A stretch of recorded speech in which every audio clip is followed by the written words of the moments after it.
एक दिन तुम्हारी आंखें आखिरी बार बंद होंगी और फिर कभी नहीं खुलेंगी। तुम अपने चाहने वालों की आवाज आखिरी बार सुनोगे, लेकिन जवाब नहीं दे पाओगे।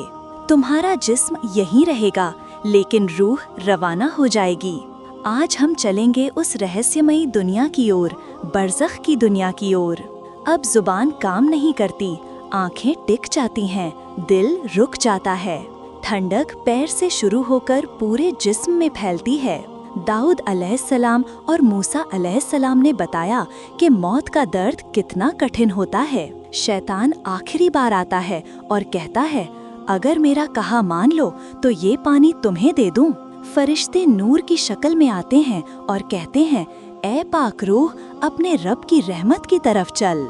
अगर कोई गुनहगार है तो रूह कांटेदार डाल की तरह निकलती है, दर्द से कांप उठता है। लोग तुम्हें धोते हैं, कफन पहनाते हैं और जमीन में उतारते हैं। तुम ऊपर से सब देख रहे होते हो। कब्र हिलती है, दीवारें खुलती हैं, दो फरिश्ते आते हैं, मुनकर और नकीर। फरिश्ते पूछते हैं, तुम्हारा रब कौन है, तुम्हारा दीन क्या है। मोमिन के लिए कब्र फैल जाती है, जन्नत की हवा आती है। गुनहगार के लिए कब्र सिकुड़ जाती है। अब रूह एक नई दुनिया में पहुंचती है, जहां न दिन है न रात, सिर्फ नूर ही नूर है। नेक रूहें आपस में मिलती हैं, बातें करती हैं। गुनहगार रूहें अंधेरे में कैद हैं, सिज्जीन में। कभी कभी रूह अपने अपनों के सपनों में आती है, रूला सादिका।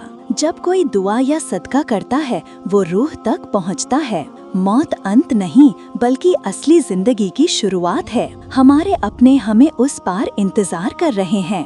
अगर चाहते हो कि रूह को सुकून मिले तो तौबा करो, नमाज कायम करो, क्योंकि जैसे जिएंगे वैसे ही मरोगे।